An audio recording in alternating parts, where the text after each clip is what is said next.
Hello out there. Hello out there.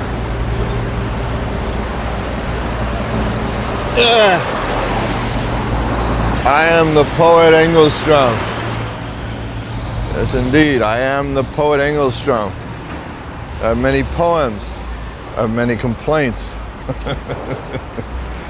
I think America's greatest writer is William Saroyan. Who else would think that, huh? William Saroyan. Complaints? Is it any wonder? Just a minute. Okay? Complaints, huh? Okay, complaints. Yeah. Cavernous cacklings bombard me.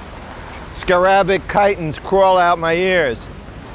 Maggots mate among my toes. My mouth opens and monster moths fly from my throat. Yeah. Gray jelly sloughs from my lidless eyes. I defecate through my navel and fornicate with my nose. And nobody loves me.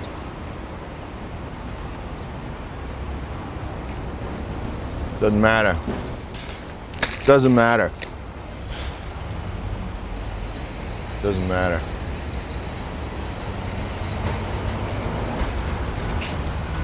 Doesn't matter.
William Saroyan is America's greatest writer.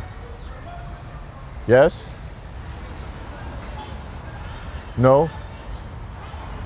I've studied the matter very carefully. Do you realize I've studied Armenian? I've studied many languages: German, Greek, Arabic, Spanish, Middle English, Russian. Yes, Russian. Я говорю по-русски очень хорошо. Yeah, I also read and write it, you bet. There are some sounds, Slavic. Beautiful, beautiful, The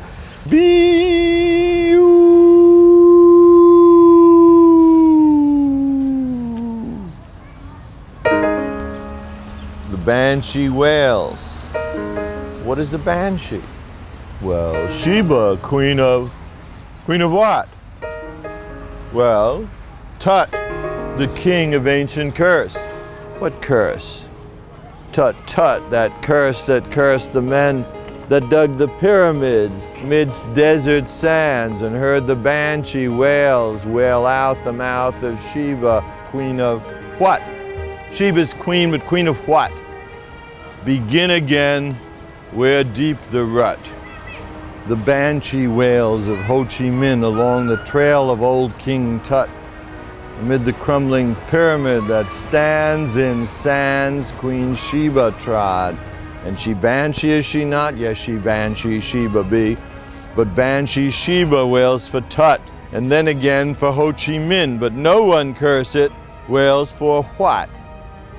Fill in this blank, shirk not the task. lest banshee shrieks wail their demands and ask what? Begin again, but what? But schmut, that's what, and also so are Sheba Tut and Uncle Ho. Where was I? I was where? I was there. I was here. I was Russian, yes, Russian. I have read the Russian poets. All of them. Most of them. Listen, I have even translated the Song of Igor's Campaign, the Slova o Palku Igorjeve, a medieval masterpiece of Russian literature written by some unknown glory of a poet. I tell you, I have translated it from the old Russian. I really translated it, recreated it. Of course, there are other translations. There are sins. Sins. Even the Russians butchered it. But I was inspired, I tell you. How could I be otherwise? How could those others not be? They understood nothing but the words of this epic, but they missed the language, they missed the poem. But I worked, inspired. I was that poet. Listen, just listen to this. They said some of this was untranslatable. They didn't even try, goddammit. Nothing is untranslatable in poetry if one is a poet. I tell you, poets have got to start studying other languages. They've got to do this. It's worth it, I tell you. It's worth it. Now here's the part where Prince Igor, the Russian warrior knight, has just escaped from the camp of the Polovtsi barbarians. Dusk has faded to darkness. Now Igor sleeps inert. Now Igor keeps alert. Now Igor in his thoughts measures the step from the great dawn to the little Donets. At midnight, with a hoarse Ovlur whistled from the far bank of the river, he bids the prince understand. Prince Igor shall not remain here. Thus he called, and the earth's rumble was heard, and the grass sighed a soft word, and the tents of the Polovtsi stirred, and Prince Igor raced to the reeds like an ermine, and onto the water like a white sea duck. He sprang upon the swift horse and hurled himself off it later, as if possessed of a wolf, and sped to the meadows of the Donets, and flew like a falcon under mists, slaughtering geese and swans for breakfast, for lunch, and for dinner. Молодец, Engelström, I did that well. That's fantastic. It's a fantastic poem. I know that translation is great. Creation that matches the original, or at least comes close to it. Anyway, it's better than most other translations. As good as them anyway, as good as a lot of them. No. Maybe better, maybe not. It doesn't matter. Matter. Can it make a difference? Does it matter? Does it matter?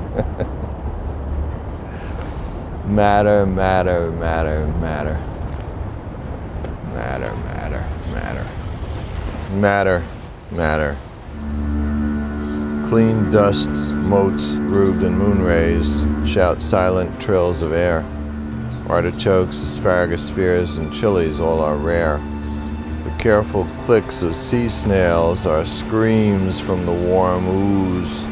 Feathers of the pelicans drip down upon the news. Coyotes howl at eagles that die among their guts. The fishermen sit silent behind their new steel huts. Fall of leaves is constant, autumn every season. Poets poet anyway without rhyme or reason. Ticks of yang, talks of yin. Poets can't make oxygen. What's a poet to do?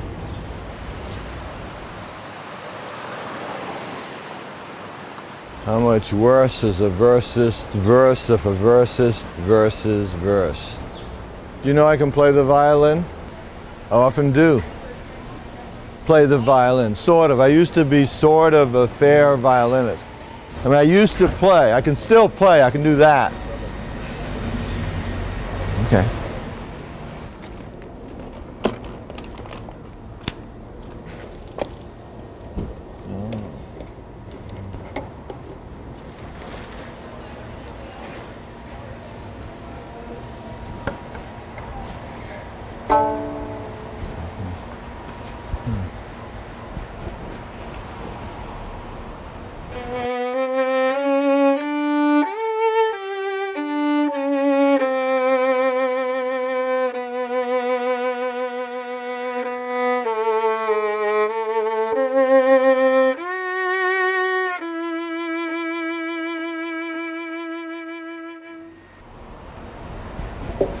Melancholy Baby. Melancholy Baby. What is it about that song? There's something about that song that slips my mind. I know. It's a joke. It's an old joke. There's this drunk at a vaudeville show. One of the acts is an opera singer. She's singing a Mozart aria. Drunk yells out, "Hey, sing Melancholy Baby." She ignores him, keeps on singing. He yells again, "Hey, let's hear Melancholy Baby, lady." She ignores him. Again he yells, "Come on, lady, don't you know Melancholy Baby?" Finally he's got to her. She stops singing and looks at him with her coolest and proudest stare and says, "Young man, I would not know Melancholy Baby." The drunk yells, "Well, if you don't know Melancholy Baby, show us your tits." Yes, indeed, show us your tits. Oh, yes, indeed, yes. I know Melancholy Baby. I know Melancholy Baby. Melancholy Baby, Melancholy Baby. I was married once. I have children. I have that. I can play the violin. I have children. I've traveled. I can travel. I've been around Europe, Mexico, many places, a lot. I can do a lot of things. I can vote. I sure can do that. I did vote. I sure did. I can always vote. I can go back to Mexico, too, instead of voting. I spent a year there once. I loved it. Those landscapes, villages. Yes, I can travel. Does it matter? Does it? I have children. Do you know that? Doesn't matter. Never mind. Matter, it doesn't. Mind, never.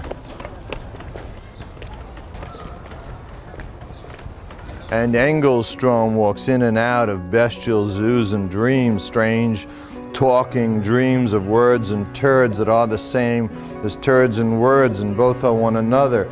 Engelström walks in and out of languages and dreams of new and nearer languages, and reaches out and nibbles at Shakespeare's chants and Chaucer's vowels. And Engelström walks in and out, walks in and out, walks in and out.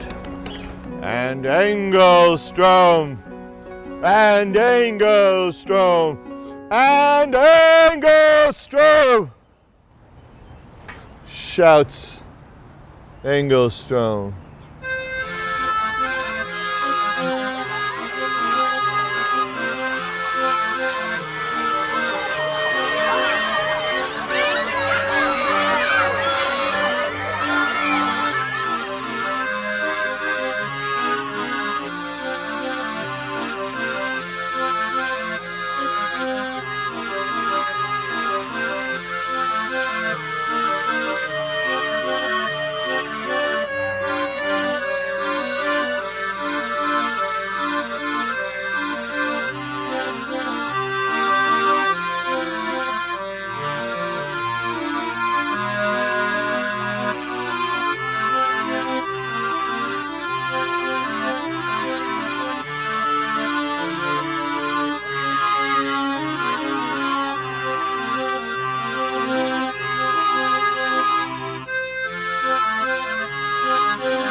So you see, it's just like I was saying earlier about Soviet poetry, and especially Mayakovsky.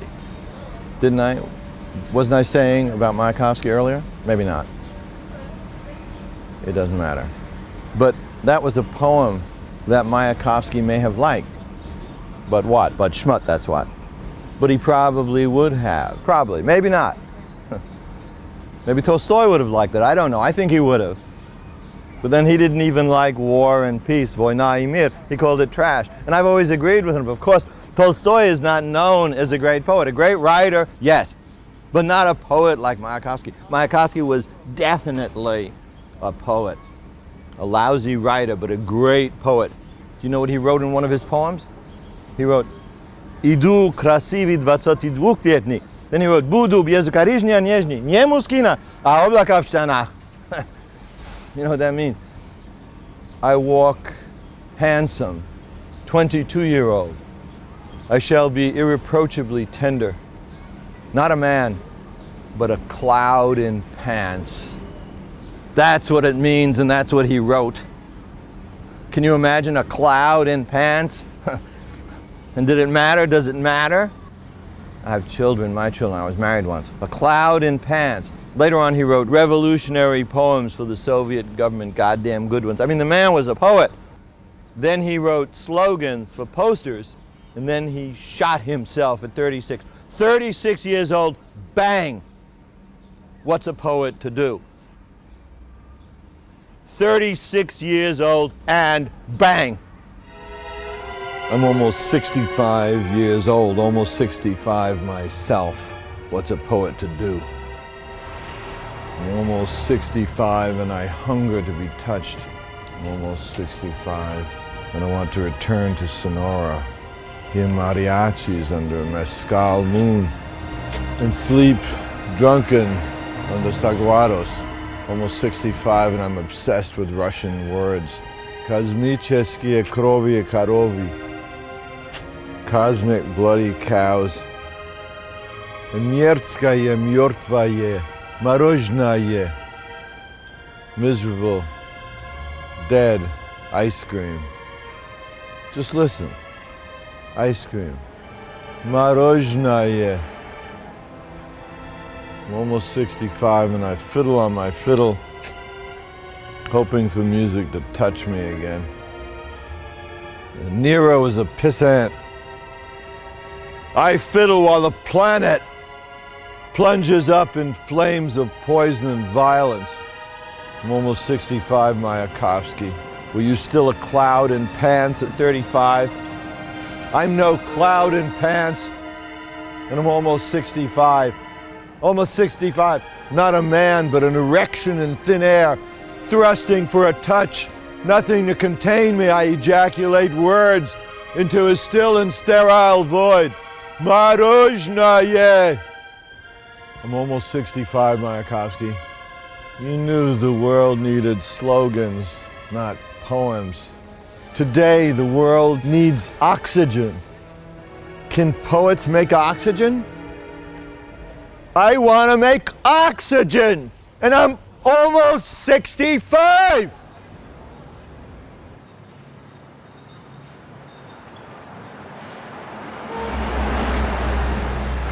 Hey, wait a minute. That up there is the moon.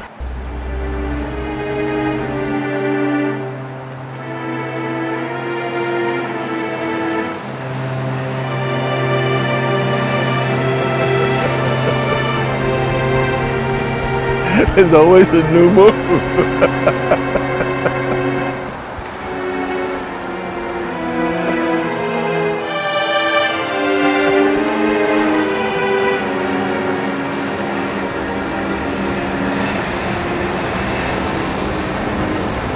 And sometimes I know that all the poems have been spoken and there's nothing to say that hasn't been said. But the moon rises again for the first time like a new word to the tongue. And poets are born and reborn with every change of the tide. And I'm goddamn alive! I'm still goddamn alive! I'm a goddamn again born! Yes, indeed. I am the Poet Engelström. It does matter. And Prince Igor flew like a falcon under mists, slaughtering geese and swans for breakfast, for lunch, and for dinner. Yes, that matters. It matters. It does make a difference. To speak is to breathe. To breathe is to sense the air. Poems are oxygen. I love it. I can love it. This is the time of my life. Budu bezukaryżnie nieżni, nie muskina, a oblaka w sztanach. I can be irreproachably tender, not a man, but a cloud in pants. William Saroyan, you are America's greatest writer. Hey, hello out there. I am the Poet Engelström. I no longer need to bow to the sad reign of my wits. And the moon speaks poems from above. Ah, melancholy baby, you have shown me your bright tits.